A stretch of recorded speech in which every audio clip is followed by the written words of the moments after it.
para falar mais sobre a situação do Cantareira, a gente recebe agora aqui no estúdio o geólogo e professor de gestão ambiental da USP, Pedro Luiz Cortes. Obrigada, professor, por ter vindo aqui hoje, último dia do ano. Saímos do volume morto depois de 1 ano e meio. A situação é confortável ou continua crítica?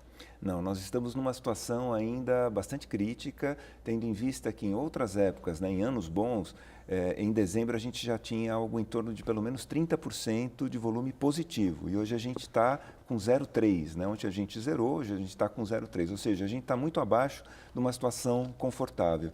Então, embora a perspectiva seja positiva para esse primeiro semestre de 2016, nós ainda temos que persistir na economia de água, a população privilegiando o uso racional da água, porque a gente não sabe como vai ficar o segundo semestre do próximo ano. Então, pode ser que a gente volte a utilizar o volume morto ainda. O que precisaria ser feito para que a gente, então, tivesse uma garantia maior? Estamos virando o ano um pouco melhor do que o começo de 2015, mas ainda é muito sério. O que precisa ser feito nesse próximo ano? Bom, na verdade não resta muita alternativa para a população a não ser economizar água. O que poderia ter sido feito era um melhor planejamento do uso do Cantareira, já a partir de 2013, de maio de 2013, quando já se sabia que uma situação muito crítica estava acontecendo no manancial, porque a quantidade de água que entrava no sistema Cantareira era muito menor do que os níveis históricos, e mesmo assim a Sabesp continuou retirando quantidades significativas de água, isso fez com que o volume reduzisse drasticamente. Então, se uma melhor gestão tivesse sido feita já a partir de 2013, a gente teria uma situação um pouco mais tranquila hoje. Que é a posição do presidente da ANA, Exatamente. Como isso não foi feito, resta para a população arcar com esse ônus, infelizmente, e persistir na economia, no uso racional da água. Tendo em vista até que essas grandes obras que o governo tem feito, na prática a contribuição tem sido muito pequena. Por quê?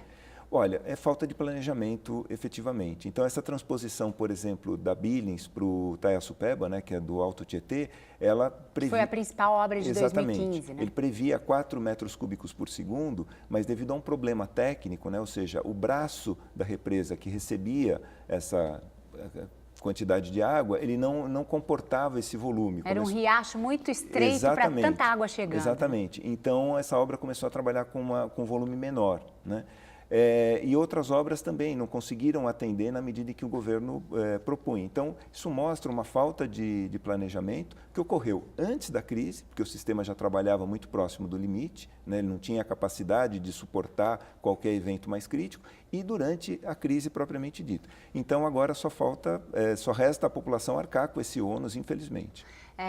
Desde que a crise começou, em 2014, que já são 2 anos de crise, a gente sabe que os outros mananciais, outros reservatórios como o Alto Tietê, Guarapiranga, têm socorrido Cantareira. E eles estão no nível bom, choveu por lá também. Isso é suficiente? Esse socorro é suficiente? Veja, o Guarapiranga, ele não tem o mesmo volume do sistema Cantareira. Ele é aproximadamente 6 vezes menor do que o Cantareira.